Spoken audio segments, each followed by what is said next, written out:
How's my hair? So I'm fucking messed up again. Get ready. Here we go. Welcome back on pregame.com. I'm Pauly Howard. That's Teddy Covers. Week 17 in the NFL, a showdown in the NFC North. The winner takes a division. Loser is the wild card. The winner also gets a bye in the NFC. 11-4 against 11-4.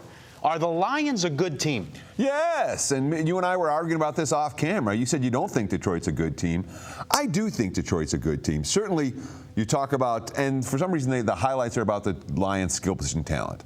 They have plenty of skill position talent. Whether Stafford can play or not is another question. But when it comes to players on the field who can make big plays, who can make clutch plays on third down, Detroit has them offensively.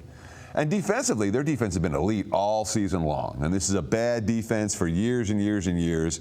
But that front four has allowed the Lions to generate consistent pressure on opposing quarterbacks without having to blitz. And that has kept their secondary in good shape all year. So I think the Lions are a very good defensive team and a little bit above average offensively. Overall, they're a good team. And when we talk about the Super Bowl contenders, Seattle and Green Bay are going to get the hype in the NFC. They deserve the hype in the NFC. But I think the Lions have to be mentioned in the next grouping of teams that are capable potentially of pulling off a road upset at one of those two venues. We know what we have with Rodgers, and we know the run they've been on at home. 5 of the last 6, they've scored at least 38 points per game. Sure.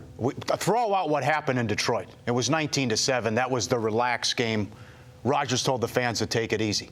I'm fine with Green Bay at home, and I think they'll come to play and move the ball, though Detroit's got a top 5 defense. I'm concerned about Stafford. I think he's a fraud. I think we should treat him like we treat Cutler.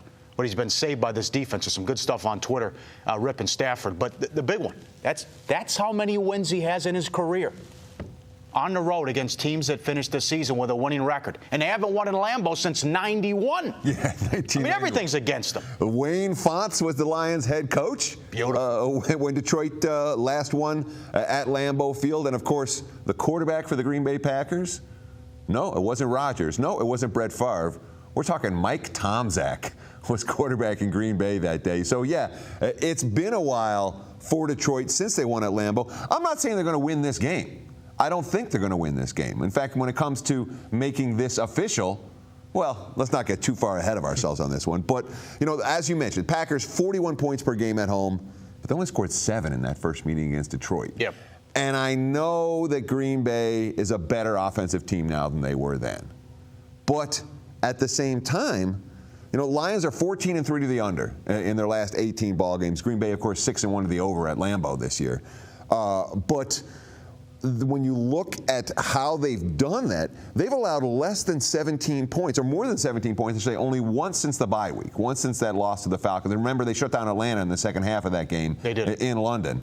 And since that time, they've only given up more than 17 once. That's a really good defense for Detroit. But huge suspension news coming out this week that are definitely going to affect the Lions' chances on Sunday. Mm-hmm. You know what I'm talking about with Dominic Raiola? Stopping on the, yes. Of course. And, of course, we're talking about a 14-year veteran and the starting center for the Lions. Do we see a muff snap this week, maybe, out of the shotgun? They're talking about the rookie, Travis Swenson, third-round pick, getting his first real NFL experience this week in this game at Lambeau Field. That particular situation, in my mind, bodes very, very poorly for Detroit because this Packers defense, I've been talking about the Lions.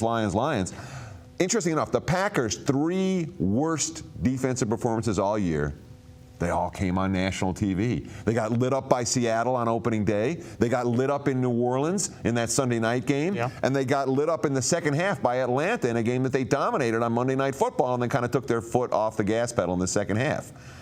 That's the only 3 times all year this Packers defense has been torched, and all 3 came on national TV.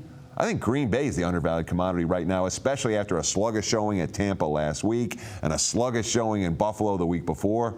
I think the Packers are the undervalued commodity for the purposes of this particular ball game. Don't you? I love Green Bay in this game. Love them. Let's make it official. Sure, absolutely. Let's look at the Packers -7.5 against the Lions on Sunday. Yeah, we'll lay it with Green Bay. I'm not saying Detroit's dead. I'm not saying Detroit has no chance in the postseason. I think they're live. But for this game, Week 17 at Lambeau? It's Packers time. Let's take the Pack. Cheeseheads -7.5. That's the play of the day. I'm saying that. Detroit's dead. They will not win a playoff game, and a big reason why is the quarterback. So that's it. They lose this, and then they lose in the playoffs. Nice work, Teddy. We'll see you next time on pregame.com.